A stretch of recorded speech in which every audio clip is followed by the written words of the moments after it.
Hello friends, कैसे हैं आप? सर बढ़िया बेहतरीन। आज का रिजल्ट एनालिसिस जो है वो एक्सिस बैंक के नाम।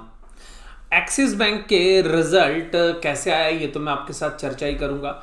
लेकिन पिछले 3 दिनों के दौरान अगर हम बात करें, पिछले 3 ट्रेडिंग सेशन के दौरान, तो एक काफ़ी अच्छा प्रेशर जो है निफ्टी के स्टॉक्स के अंदर देखने के लिए मिला है।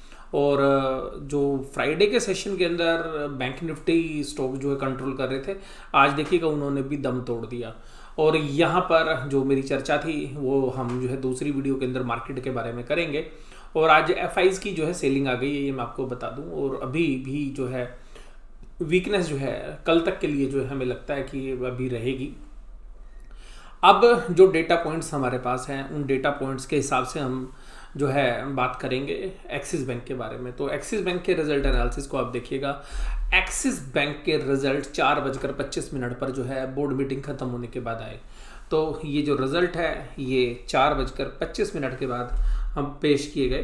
तो और यहाँ पर पेश होने में एक सबसे खास बात क्या थी वो समझिएगा कि रिजल्ट बहुत ही खराब है। मैं खराब नहीं कह रहा, मैं बोल रहा हूँ बहुत ही खराब है। बहुत ही खराब किस लिए है कि आपने विदाउट प्रोविजन भी अपने प्रॉफिट नहीं बढ़ा पाए। जो बाकी बैंक से वो ये तो दिखा रहे थे कि चलो विदाउट प्रोविजंस प्रॉफिट दिखा रहे हैं। असेट्स क्वालिटी जो है अपने निम्न स्तर पर है। चर्चा करते हैं किस तरीके से। और सबसे खास बात इसके शेयर प्राइस के बारे में बात करेंगे। पहले मैं डिस्क्लोजर दे दूं आपको, कोई भी बाय या सेल रिकमेंडेशन नहीं है। मेरी खुद की पोजीशंस बैंक निफ्टी के अंदर हो सकती हैं और ये बैंक निफ्टी का कंपोनेंट है। तो हो सकता है कि मेरे जो पोजीशंस के अकॉर्डिंगली जो है आप इसको जो है कोरिलेट करने की कोशिश करें, वैसा आप कर सकते हैं। लेकिन मैं आपको एज ए डिस्क्लोजर आपको बता दूं कि मेरी पोजीशंस हैं। इंटरेस्ट अर्न 16,062 करोड़ रुपए। रुपीज़ फिगर्स लैक्स में है तो लास्ट की 2 डिजिट मैं नहीं पढ़ रहा हूँ।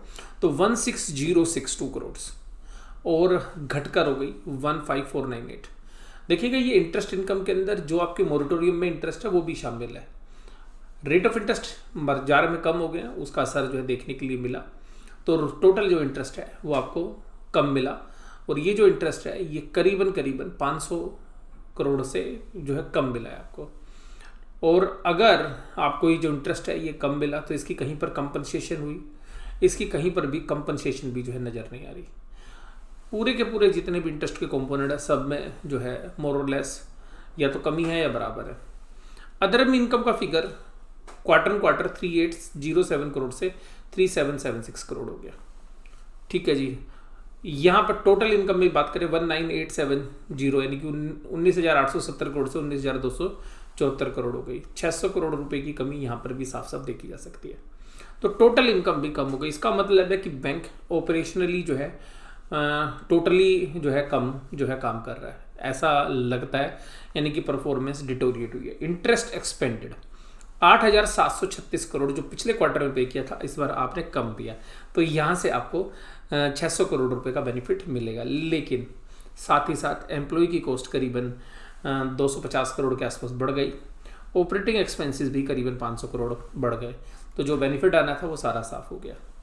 आपके टोटल एक्सपेंडिचर 12,972 थे और अब 13,178 है।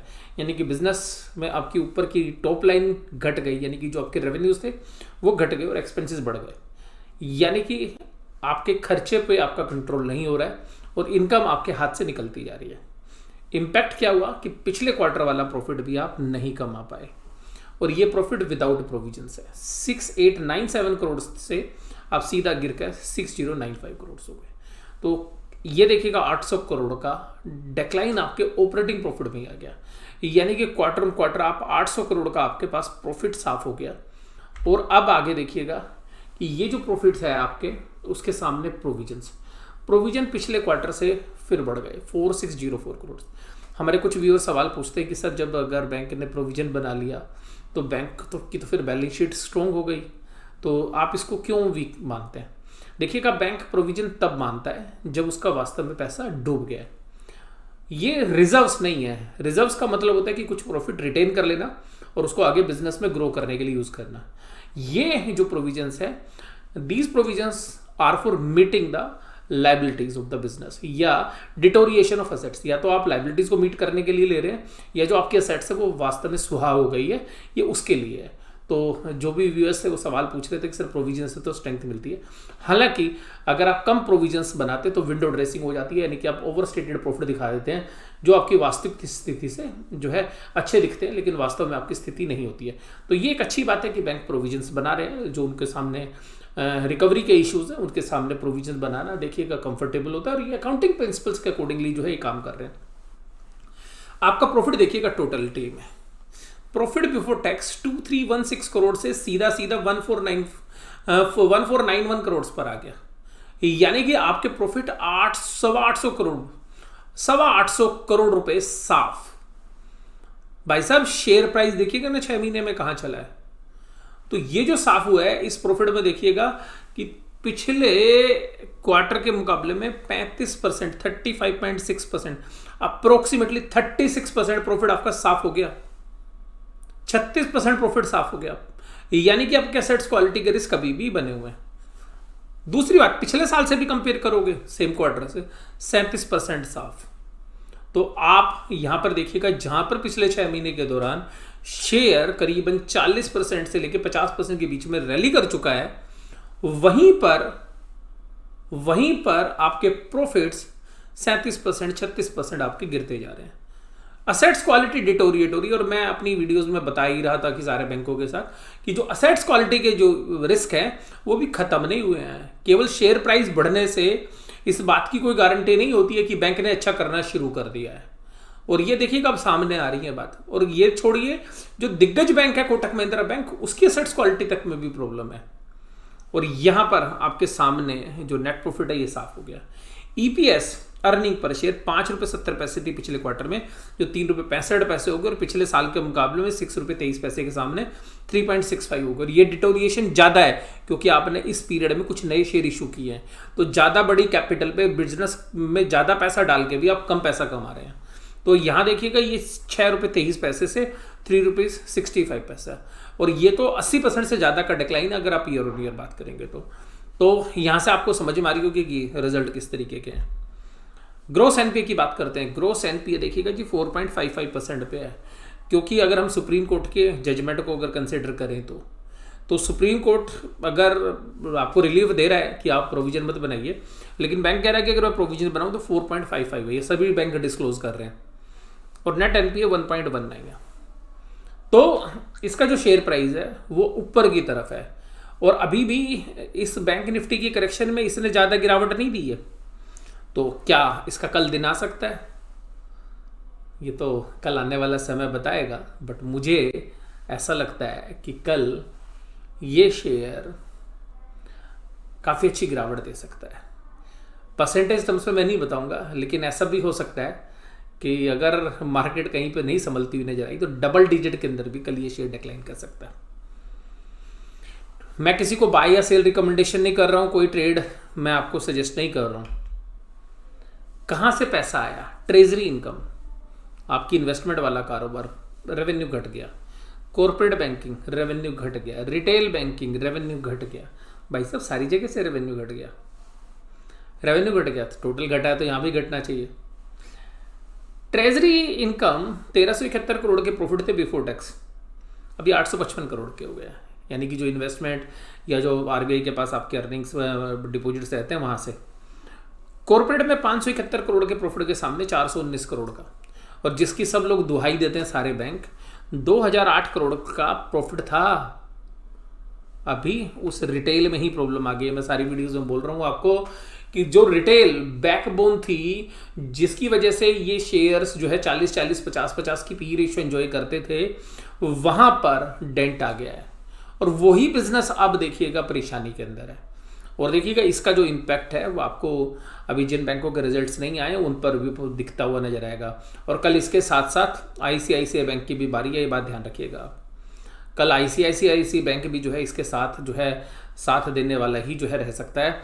ऐसे हमें लगता है कि कल आईसीआईसीआई बैंक भी साथ देता हुआ इसके साथ नजर आए, क्योंकि दोनों बैंक एक तरीके से काम करते हैं। कंसोलिडेटेड बेसिस में भी जो सब्सिडरीज हैं उन्होंने अच्छा काम किया है, नो डाउट। जो म्यूचुअल फंड्स आर्म है उसने काफ़ी अच्छा काम किया है, बहुत बेहतरीन परफॉर्मेंस है वहाँ पे। जो इनकी सिक्योरिटी वाला बिजनेस है, ब्रोकिंग वाला बिजनेस, वहाँ पे भी काफ़ी अच्छी परफॉर्मेंस है। लेकिन फिर भी ओवरऑल आप देखेंगे तो 6 रुपये 22 पैसे की EPS थी कंसोलिडेटेड बेसिस पे। पिछले साल वो 4 रुपये 31 पैसे है, और 6 रुपये 65 पैसे थी पिछले साल सेम क्वार्टर में, वो 4 रुपये 31 पैसे था। अगर अभी भी आप मोटा मोटा देखेंगे तो 20 रुपये के आसपास से ज़्यादा EPS नहीं आती है, और शेयर अभी भी 600 रुपये से ऊपर चल रहा है। तो 30 से ऊपर की PE रेशो जो है अभी भी ये बैंक एंजॉय कर रहा है। तो हो सकता है कि कल 600 रुपये का भाव भी आपको देखने के लिए, 600 रुपये से नीचे का भाव भी आपको देखने के लिए मिले, और 600 रुपये जो है टूट सकते हैं। हालांकि इंटरनेशनल मार्केट से अगर कोई पॉजिटिव आउटकम आ जाता है तो बात अलग है, और अदरवाइज़ जो है कल ऐसा लग रहा है कि मुझे 600 रुपये के भाव भी आपको टूटते हुए नज़र आ सकते हैं। ये रिजल्ट्स मुझे नहीं लगता कि किसी एनालिसिस्ट को बढ़िया लगेंगे, लेकिन देखिएगा मार्केट में पोजीशंस अलग तरीके से बनी होती हैं। अगर लॉन्ग वालों की पोजीशंस बनी होंगी तो हो सकता है कि करेक्शन कल ना आए, 2-3 दिन बाद आ जाए, या महीने भर का टाइम ले। अब देखिएगा कहाँ पर परफॉर्मेंस है। परफॉर्मेंस देखिएगा, ये जो भी आप है रिटर्न ऑन असेट्स देखिएगा, रिटर्न ऑन असेट्स एनुअलाइज भी जो है 1% नहीं है। आप देखिएगा किसी भी बैंक को खरीदते हैं उसमें 1% की जो है रिटर्न ऑन असेट जरूर होनी चाहिए, और वो भी शेयर जब आपकी बुक वैल्यू पर मिल रहा है, और ये शेयर बुक वैल्यू से भी डबल कीमत पर मिल रहा है। शेयर की बुक वैल्यू है 323 रुपये, 323 रुपये के सामने आपको 623 रुपये का शेयर मिल रहा है, यानी कि डबल बुक वैल्यू के ऊपर मिल रहा है। तो इन सभी कारणों से मुझे पर्सनली ऐसा लगता है कि जो है भाव नीचे की तरफ हो सकता है कल, अगर मार्केट में जो इसका रिएक्शन आना चाहिए मेरे हिसाब से वो मैंने आपके साथ डिस्कस किया। लेकिन स्टॉक मार्केट कुछ भी कर सकती है, और हम देखते भी रहे हैं कभी कभी रिजल्ट के विपरीत भी जो है शेयर प्राइस रिएक्ट करते हुए। ये 6 महीने का चार्ट आप देखिएगा तो 6 महीने पहले जो है 400 रुपये के आसपास था, और पिछले क्वार्टरली रिजल्ट देखने के बाद ही मार्केट के अंदर पार्टिसिपेंट्स को लगा था कि भाई साहब एक्सिस बैंक तो बल्ले बल्ले कर देगा, और जिसकी वजह से आपको रैली मार्केट की रैली के साथ चलती हुई नजर आई। रिजल्ट लेकिन निराशावादी रहे, और देखते हैं कि कल किस तरीके से एक्सिस बैंक में रिएक्शन आएगा। बट मेरी तरफ से जो परफॉर्मेंस एक्सिस बैंक की काफ़ी ख़राब है। हालांकि प्रोविजंस हायर साइड पर हैं, और बैंक जो है करीबन 80% के आसपास प्रोविजन मेंटेन कर रहा है। लेकिन बैंक जो है पिछले 3 क्वार्टर से यही बोल रहा है कि हम हायर साइड पे प्रोविजंस मेंटेन कर रहे हैं, लेकिन हायर पे प्रोविजन तब कर रहे हो ना जब भाई आपका पैसा डूब रहा है, और वो प्रोविजन जो है वो हर बार बढ़ते जा रहे हैं, कहीं ना कहीं से और आपके बैड लोन्स आते जा रहे हैं, कोई और नए NP आते जा रहे हैं। तो ये चर्चा यहीं पर समाप्त करते हैं। वीडियो के अंदर एनालिसिस आपको कैसा लगा जरूर से जरूर मुझे आप कमेंट बॉक्स में बताइएगा।